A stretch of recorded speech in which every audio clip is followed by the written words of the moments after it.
Welcome to the Caregiver Relief Podcast. I'm Diane Carbo, RN, your host. Today's episode is very close to my heart. I live with chronic pain myself, though thankfully mine is manageable. But I also know how devastating it can be. My oldest son, Jeffrey, was a Korean linguist in the Army when he developed Reflex Sympathetic Dystrophy, or RSD. His pain became unbearable, and 14 years ago, we lost him to suicide. So I share this not to bring sadness, but to shine a light on the reality of chronic pain. It's invisible to the outside world, yet it impacts every aspect of life. And it's why conversations like this one we're having today are so important. And my guest is very special. Vita Oyler is a rehabilitation counselor, inspirational speaker, and author of Got Pain, Now What? Vita has lived with chronic pain for more than 35 years after developing RSD from a simple accident. Her journey has included enormous challenges, including the amputation of part of her leg. But she's also discovered resilience, purpose, and even humor along the way. In this episode, we'll talk about how to live fully with chronic pain, how laughter can actually be medicine, and what caregivers and those living with pain can do to find hope. This isn't a story about despair, it's a story about courage, resilience, and a choice to thrive. This episode is sponsored by myvitalvault.net, your all-in-one life organizer for aging adults and caregivers. It's designed to help you securely store your essential legal, medical, and emergency information in one easy-to-access place. Because when a crisis hits, being prepared can make all the difference. Join our Caregiver Relief community, a warm, welcoming space where you can connect with other caregivers, ask questions, share stories, and find support from people who truly understand. Visit community.caregiverrelief.com to join now, because caregiving is one of the hardest and most meaningful things you'll ever do, and no one should have to do it alone. And if this episode speaks to you, please take a moment to like, share, or comment. Every click helps us reach more caregivers who need encouragement, resources, and hope. Thank you so much for sharing this. When I read your story and you agreed to do this podcast with me, I was really elated because we have so much pain in the world. And I know from firsthand, people with RSD or chronic regional pain syndrome, that's the other name for it, have a unique pain, unbearable pain, and not to dismiss those like me who have chronic pain. So welcome. Thank you so much, Diane, and thank you for having me on your show here. You'll have a positive impact on many of my listeners, and I think that's important. Can you share your story of how your journey with chronic pain began? Oh, yes, it was just an accident. I had a little running accident, stepped hard on a rock, and my foot, I couldn't move it. So I went to the doctors, and he said I had a hairline fracture and casted it. While it was in the cast, my foot became purple and blue, and my toes swelled up. And so I went back to the doctor. He cut off the cast and he said, I think you've developed something known as reflex sympathetic dystrophy. And I asked him, what is reflex sympathetic dystrophy? And Yes. he said it was something that was discovered or named during the Civil War. And he took me into his office and he said, and he read some of the case studies, and then he said, there's really no cure for it, nothing that we know that can make it go away. And I was like, oh, devastated. But you got to send me someplace. We got to try. I can't live like that with a swollen foot, and it's so painful. So the rest, and then it was just referring me to different medical facilities, different doctors, trying to figure out how to make the pain go away. Yeah. You know, what's really sad is, and I know this for a fact because I have dealt with it with my son, but I also go to a pain management doc, and the healthcare professionals treat us if we're drug seeking all the time. And it's very frustrating because they dismiss our pain. And Right. we now have, because of when I was in the 70s, I started my nursing career. In 1974, I was a new grad. And then they talked about, oh, if a person has breakthrough pain, which is a term that they made up, that to push more pain meds, we've learned we gave them more meds. So we caused this interest in having to have pain fully relieved. And now they take it away. In fact, I feel totally insulted when I have to go to the doctors and they want you to sign that you're taking, and I can't take pain meds. That's really tough when my stomach's too bad. I throw everything up. So I struggle with that. But I have my clients and friends that have to sign a contract and they have a P test done every single time they go to the doctors to make sure they're taking their drugs. And I'm like, oh, and then they don't want to give you more No. when you develop. So I really understand what you went through. And I feel sorry for anybody in pain because we're at a time in our society where they don't want you to have pain. And the doctors get a check mark, a black mark next to them if they order too many pain pills in their practice. Yeah. It's very frustrating. It's frustrating. How did it affect your life? And you describe humor as a healing tool. Yes. I use humor all the time as a nurse, and I know as a rehab specialist that you are, but you have to have humor in our lives because we couldn't get through it. But how did that help you to actually help your pain? Oh my gosh. When we laugh, we release those endorphins, the good guys. Yes. And I was going through it. I was very scared, nervous. I was isolating myself because I didn't want to do anything except be with taking care of my foot. And then as it was spreading, and the doctors said, really, Vita, there's really nothing we could do for you. You're just going to have to go out there and learn how to live with that. And so I had to find ways to learn to live with that. I didn't want to take painkillers because they made me feel like a zombie. So that wasn't going to work. So I discovered, believe this is a good story because my mother used to love to watch I Love Lucy in the mornings. Yes. Yes, I know. Lucy and Ethel. Yes. Lucy and Ethel. And Lucy, I'm home. Yes. And I started watching that. And then I thought, wow, I feel so much better. My mom, we would both laugh because there used to be like a little marathon of I Love Lucy in the morning. Yes.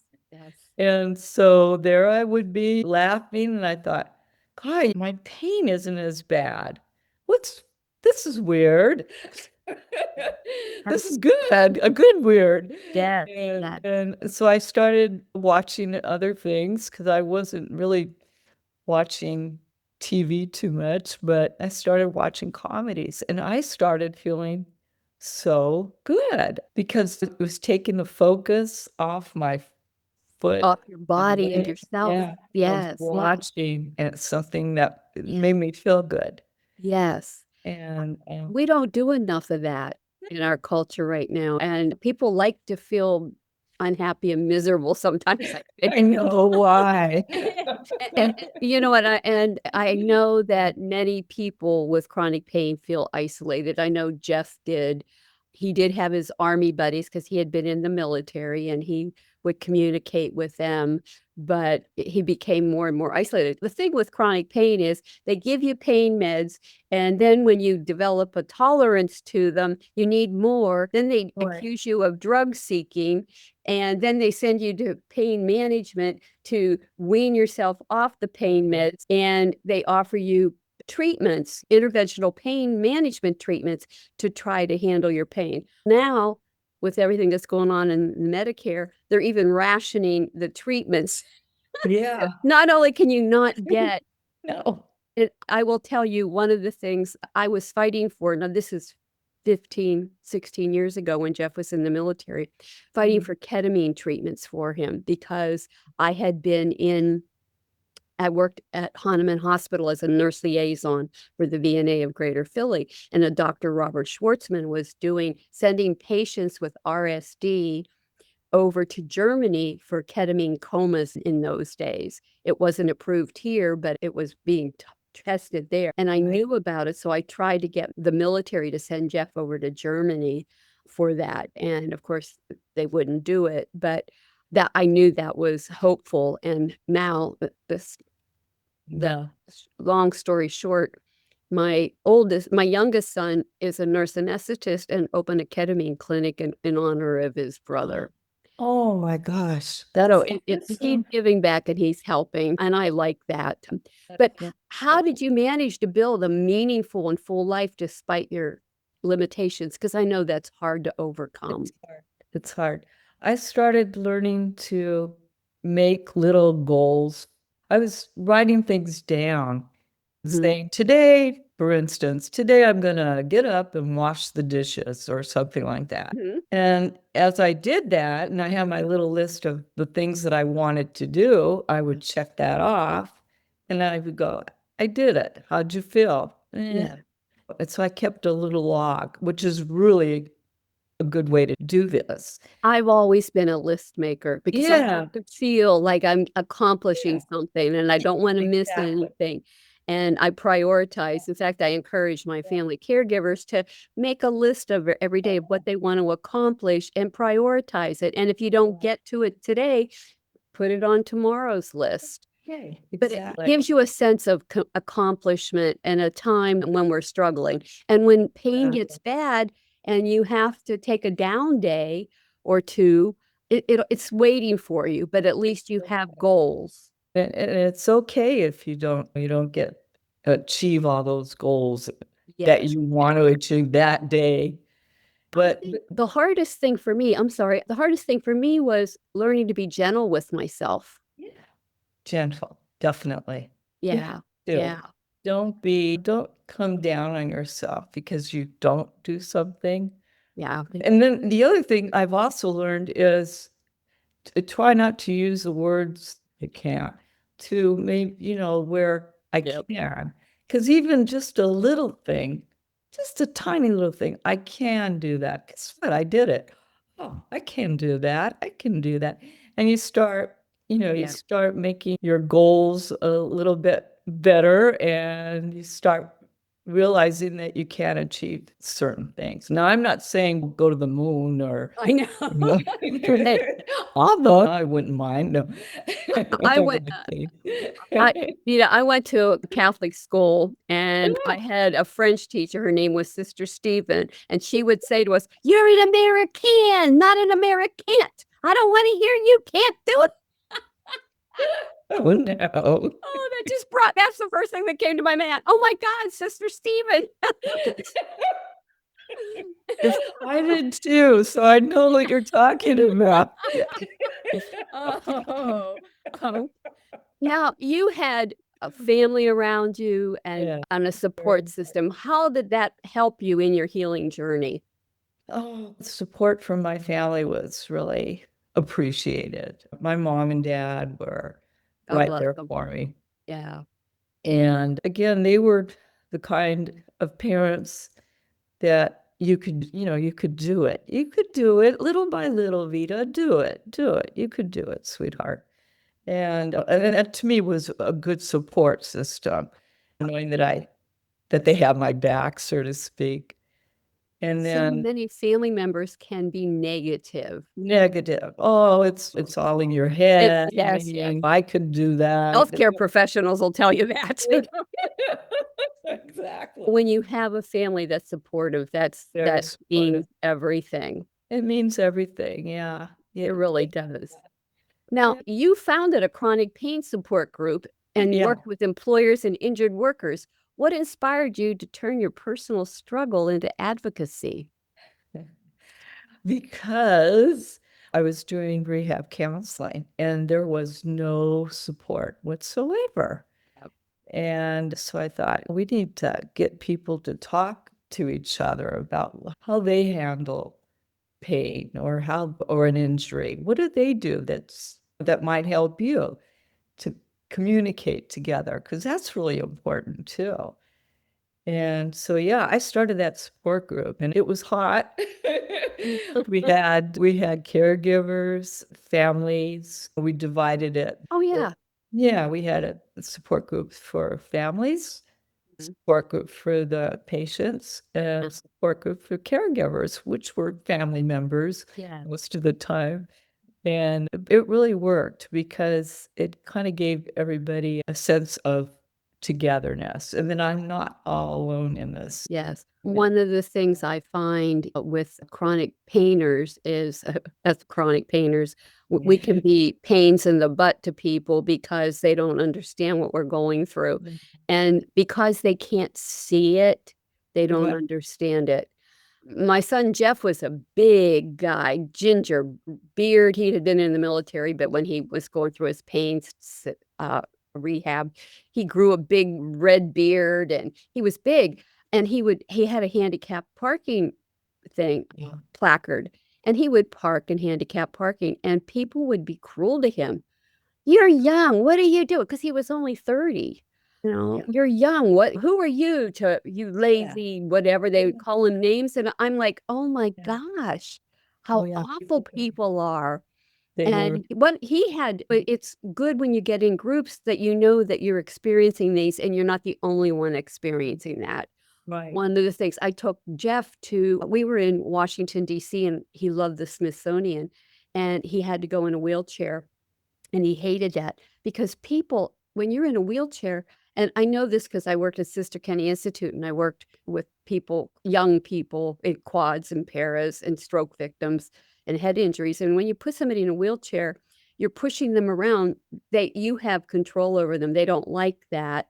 But people walk in front of you, they ignore you, they act like you are invisible to them. And it really upset Jeff. He felt offended by that. People would just, he'd be sitting there looking at something and they would just walk right in front of him and not say, excuse me or anything. And it's really sad because when you have pain, you're already feeling challenged. And then when the people around you, so I know you've been through all of that. Oh, gosh. I think the support group that you created had to make an impact on those people. Oh, big time. Yeah, Big time. yeah, yeah. I tried to get Jeff. He was in the military, active military. Then he went to the VA. The message they give soldiers is you should have come home in a body bag. It's really a tough, it is. And I had to go all the way to the Surgeon General's office to fight to get him treatment outside of the VA at the time. And it was just awful. But once he got into the VA versus active military, it's all downhill from there. It's wait, delay, deny. Oh, gosh. This, Yeah. Yeah. I've worked with the VA as well. bless you. Some of my clients, and the thing was, hurry up and then wait. Yes, Hurry and up wait, and wait. old waiting. But you know what? That's our present medical system now, medical delivery system. People are having to wait for care because we have a shortage of doctors right now. The payment system for Medicare is so low that doctors are making less now than they were 20 years ago. So people aren't going into medicine. Nurses are going to step up and become the present doctors. Okay. There's a lot going on in our healthcare system.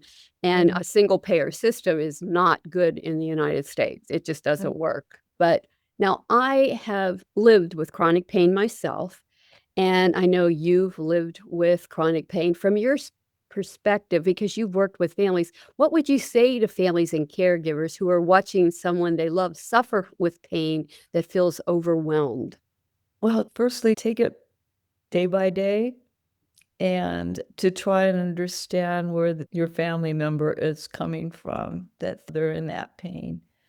But as a caregiver, what you could do is just say, I understand, use the word, I understand you're feeling badly, or embrace that person, because I think that's really important to give them, Yes. yeah, to know that they're okay. They have support. Again, that's the support. I can tell you've had a lot of good support. Oh, I did. You I were was very really lucky grateful. because so many don't. And I know I deal with clients every day that are so upset. And I'm on forums with people in chronic pain and shocked at how doctors are treating them or Right. dismissing them and it's really a bad time to have chronic pain is suck it up. Yes, suck it up. Yeah. And I love it when they say this, it's all in your head. Oh, I know. Yeah. It's all in my head. Yeah. It makes that patient feel They like, act like we're what's wrong psycho. with me? Yeah. You're drug seeking. You're drug seeking. And Yeah. there are times when they would say Yeah. that to my son, and I wanted to leap over the table and just choke him. I The know. mama bear in me would come I out, know. I you know what know? you're saying. Yeah. And it's really hard because just because you can't see it doesn't mean it doesn't exist. That's And I right. realize that a lot of people haven't had any kind of pain in their life at all, like physical pain, or they haven't had even a loss of something that may happen when they're older. So they have this naivete about their approach to the world and with no experience. And then they're telling us what we should do. And RSD, I have to tell you, is really, really challenging to live with. Jeff was in his foot. His was also due to an injury that caused a hairline fracture. But they put a pin in his foot and it caused his RSD. And when you're in the military and you're having pain, they just want you to do more. They think you're trying to get out of the physical ed part of it, phys ed part of it. So he was pushed and pushed beyond his limits and it got really bad. And then finally they said, "Oh, you have RSD." And it was terrible. So I know. Now you've written Got Pain, Now What? I love that because I knew what to do with Jeff. And because I had to call senators and congressmen, I had to go to DC and talk to people. It was hard. It was really hard. But I knew what to do for the military. But here in the medical delivery system, now that you have so much, you don't have much recourse because doctors don't want to they dismiss and they don't know. They really, They don't know. truly don't know. So, what are some first steps people should take when they are newly diagnosed or struggling? That's the thing. When you're struggling, like I said at the beginning, I believe in making little goals and then focusing on those goals. Yes. Be it, and then start. A lot of times you become isolated. So it's nice with your goals, maybe call Susie or something to reach out again. Push yourself to make a phone call. Push yourself to have a visitor come over. Push yourself. You have to do that. Well, Otherwise, relationships are like a garden. You have to water them and add sunshine to them. Otherwise, they go away. They wither and go away. So I really like that. One of the things, the benefits of being in the military was Jeff had people reach out to him all the time. The bond in the military is unlike anything I've ever seen before. They go through so much together and they could be an ostrich farmer in part of the country. And then Jeff was a Korean linguist and he was going to school to be an immigration attorney. And I'm listening to all these different people that are in his life. And I'm thinking, what do you have in common with these people? And they all did. They really, truly loved. But we don't have that in today's society, culture outside of the military. It just rarely exists, especially since COVID. COVID just destroyed us. oh yeah. But that's why with the COVID and everything, there's the phone. Just reach out, not to be afraid. It takes, how should I say, it takes the steps to do it. It takes the want to do it. You have to, but I think it's important for me and for my clients to make those goals, try and achieve them. You do your daily goals, your weekly goals, your monthly goals, even look forward to the year. And I think because you're focusing on something other than yourself. Yeah. And I think it's important to try to reach out and find a group that you a can belong group, that's to. what the support, go to find support groups Yes, yeah. Make yourself get out and go to them. and go to It's nice them. if you can do it on Zoom, but it's not the same. Not You the know, same you as- have to brush your teeth, comb your hair, and put some nice clothes on to go Exactly. out and Exactly. and feel like a Exactly. person. So you have to Exactly. make that effort. Yeah. And people, I think on online stuff, especially if it's just in a like Facebook, they get so cruel to one another. Social media, I think, has brought out the ugly side of Yeah, I agree with you. humans because they think that they can say terrible, cruel, nasty things and think it's acceptable because they're not suffering the consequences. I- So I really prefer getting to one-on-one outside in a support group because I think that's important. It is. Yes. It's important to have that network. And then try and use words that are positive. I know there's so much negativity going on, but look at things in a positive way. And by positive, again, it's like instead of saying, I hate, say, I may not like it, or I like, you change the way you speak and the way you're thinking, the way you speak, and then it comes to your mind, you go, oh yeah, I know I could be negative. Because Yeah, when you well, feel negative, it makes it worse. and you know what? I had somebody tell me the other day, I was doing a podcast with a lady, and she was telling me about how she's overcome trauma and stuff. And she goes, it's her thought process. And we were talking. I said, yes, I have chronic pain. My body's broken. And she goes, no, your body is healing. I like And that. yeah, I like it too. And I went, holy crap, holy, I should have said that. And now instead of saying, oh, my body's broken and I hurt, I'm like, my body is healing. Are you listening? I'm healing. I'm healing. I'm doing better. Yes. And that now I'm looking at everything I think of in during the day and I'm like, I need to reword this because if you change your thought process, you change your perspective and you change your life. And I can see you're one of those people that has done that. I have. I have. Happiness and joy. Yeah, I find joy. Life at the beginning, no, you're feeling awful, and I still have pain. Yeah. I have RSD, you could tell in my hands. Oh, yes, I have yes. them in my other leg. So, I have RSD, but you know what? I just go, okay, you're there. Nice to see you. Okay, I'm gonna get on with my life and do what I want to do. And then the other thing with being positive, being grateful for the things you can do every day. I go, oh my gosh, I am so grateful. I got up today. I had my milk and cereal, but learning to be grateful. Those are important. And then having gratitude. And then another thing for me too is having faith. Faith and hope, they go together. Yes, they do. I And can tell you with people that I work with, I have a faith and caregiving platform on my website. And one of the things that I've learned, and I'm a recovering Catholic, I'm spiritual, I don't practice my religion, but I still make the sign of the cross and say Mary and Joseph. I find that people with faith carry their load, their burden differently. They don't see it as a burden. They see it differently because they feel like they're sharing it with God or whoever their higher power is, whatever it is. They just, whether they have a faith or whatever type of faith. Yeah, they have something. Plus, along with the faith comes community a lot of times. And we as a society, I think, have lost a sense of community. We live all over the country.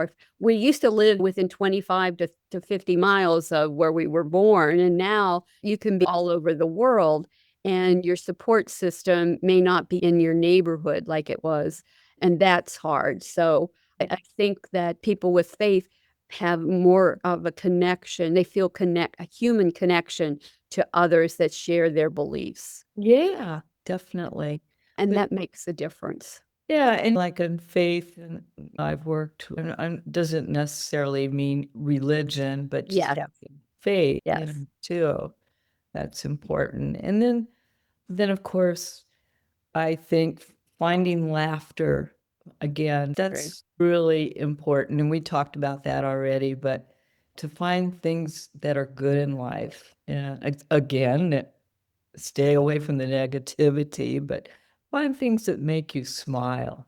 Because as being a nurse, even a little smile releases that endorphin, and you're focusing on something good.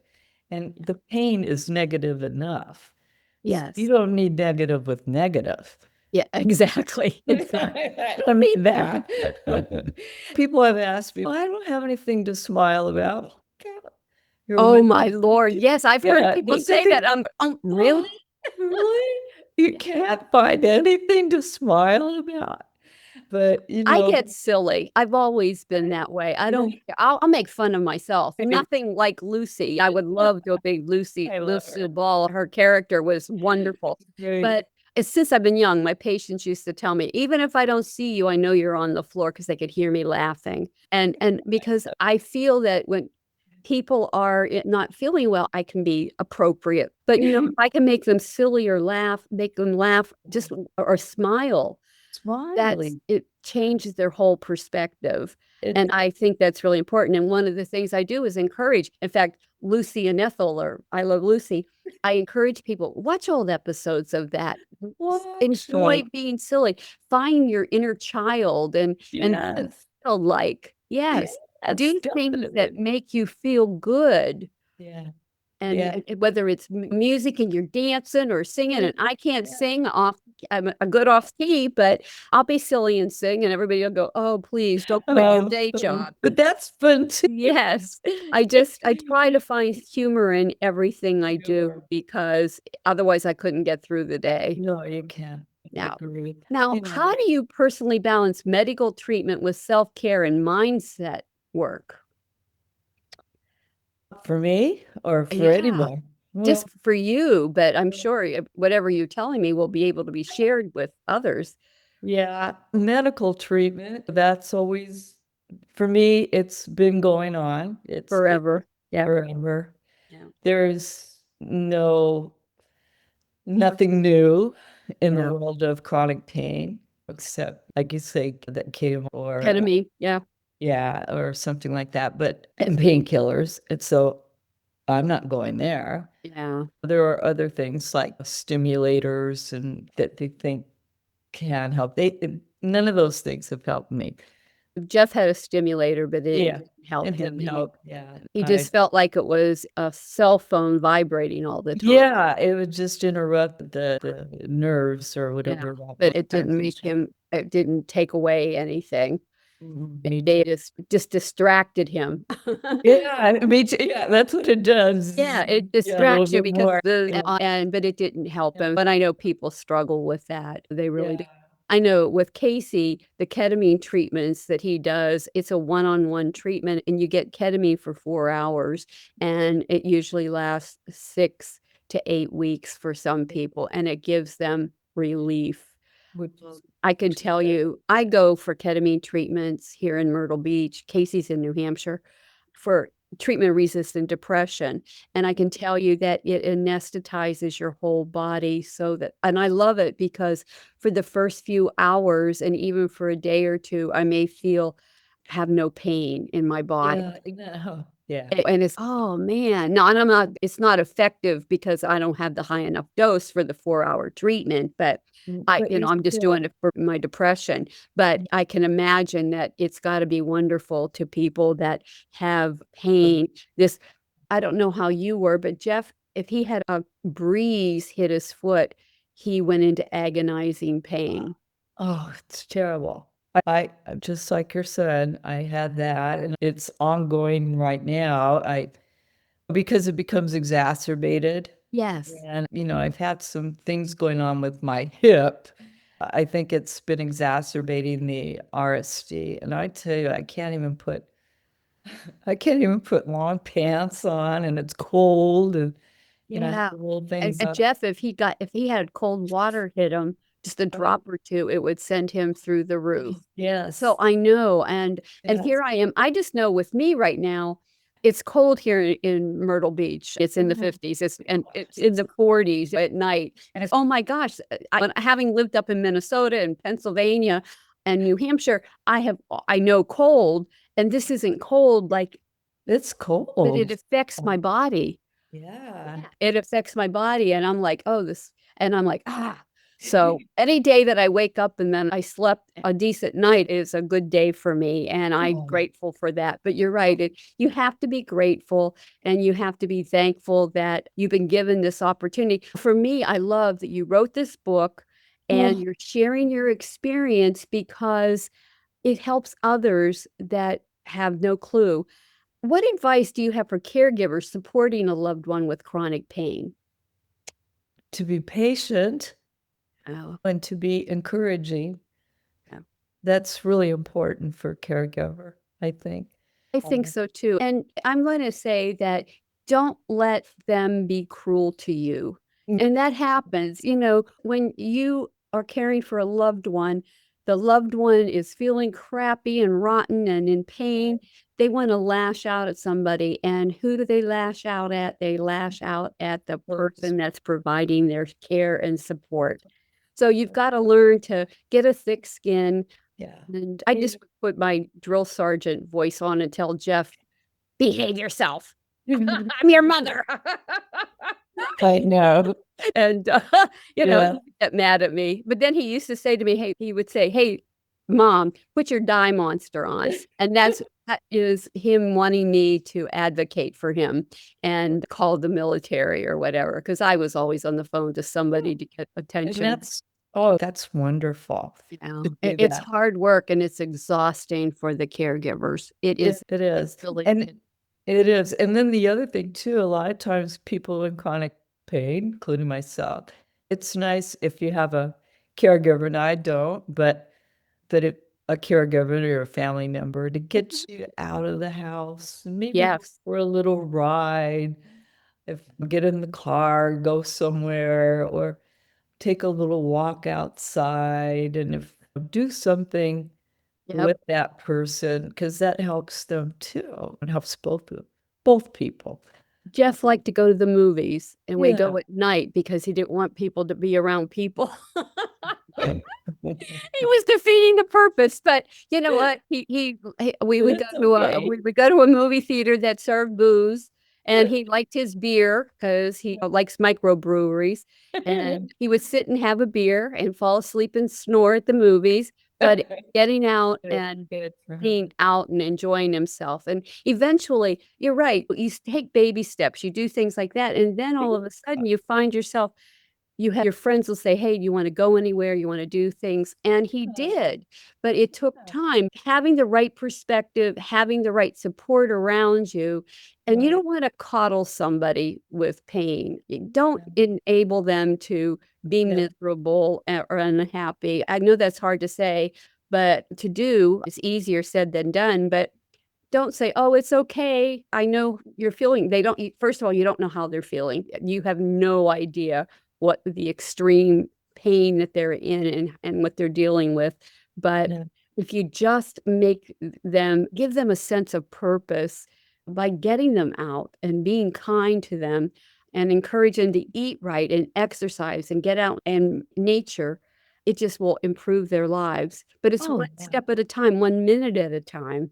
Yes, it's not going to be done overnight, but like you say, you take these steps, and before you know it, both parties are involved and you're moving forward. And that's the thing. I like to see people move forward, whatever that is going to be. What life is, yes, us moving forward. Now, what advice, looking back at your journey, what do you wish you had known earlier about living with chronic pain? How hard it was going to be at the beginning. What I wish I would have known I wish I would have known at the beginning that I was not going to be, what do you call it? Just a zombie. Yes.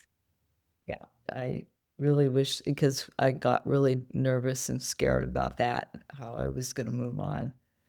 Well, my gosh, you had an amputation. Lord have mercy, girl. Twice. That's a change in your body image. It's horrific. And the chances that pain might not go away was still there. I know because I've had patients that had amputations that the phantom pain was still there, and it's horrific. There's so many changes. Too many. And even today, Diane, I get open sores on my stomach because I can't wear a prosthesis because of the RSD. Yes, yeah. So I use a wheelchair, Uh-huh. but to get around, it's still a problem. My foot, my leg, I call it my foot. Hi, foot. It's something that you just have to, for me, I've gotten used to it. And I know I want to move forward with my life. I love my life. And I just want to move forward in spite of everything. And you can do it. That's the thing. I have cats. I have that I focus on. I have music. I never played music, but now I've learned to play a piano, and Oh, there you go. there I go. Even though I have RSD in the hands and I don't care, I go blah blah blah blah. Oh boy, was his fun just to get out and do things, paint, do things for yourself and do things for others. I think that's really important too. I think it's learning to adjust to your pain, and I know that's really hard to do and hard to say, but I have a very good friend who has, since she's a child, fibromyalgia, rheumatoid arthritis, lupus, she's got Raynaud's, she's got the whole kit and caboodle, every autoimmune disorder, and she just turned 50, and she's the most positive, upbeat person I've ever met in my entire life. And I know she has pain. She's had 5 total knees. She only has 2 legs, but But I'm not yeah, and she's only 50. And I watch her and I look at her as a role model for me because I struggle with the weather changes and I'm like, oh, I don't want to get out of bed. I hurt. It was so cold like yesterday. I'm like, oh, don't make me go out there. Baby. But I just dress warmer and I make myself move. All my life, I've had to push people with arthritis and pain. Walk, you got to move, you got to move. And it's coming back to me now because every person that swore at me, I get it. You were beating it. I actually dog sit for friends because I need that socialization and getting out. And at my age, because I do this a lot, my podcasts and stuff, and I support caregivers, but it's isolating because I'm at home working. I meet wonderful people like you, but I actually dog sit or pet sit, and it makes me get out and walk. It gives me a reason to be active, and I'm getting my touching needs met because I'm petting them, and every dog around me says, oh, you're my favorite person because I massage them till my fingers are numb. I'm also finding joy in my life with pain, and it's a choice. It's really a choice. It really is a choice. I mean, Vita, I have enjoyed you so much. I've enjoyed you. You're just such an inspiration to those out there that are living with pain because RSD is no walk in the park. I know it very well. What message of hope would you like to leave with listeners who are struggling right now? The hope. Don't give up. Yeah. Don't give up. Yeah, don't give up. You're right. And just know tomorrow may be a better day. Yeah. But learn to be gentle with yourself, but don't be a wuss. Push yourself a little bit. Yeah, just a little bit. It's a fraction of an inch, just a little bit. Yeah. And find a reason to laugh every day. Every day. Find something to laugh at, and don't be like some of the people that I've spoken with that there's nothing to smile about. Well, look out the window and you could see a beautiful flower or a bird, something that'll bring a smile. Yes, you can always, it's change your perspective, you change your life. Yeah, you do. Oh, you really do. Yeah, thank you so much for spending time with me today. I love this. I love that. To my Thank you. family caregivers out there, you are the most important part of the caregiving equation. Without you, it all falls apart. So please learn to be gentle with yourself. Practice self care every day because you are worth it.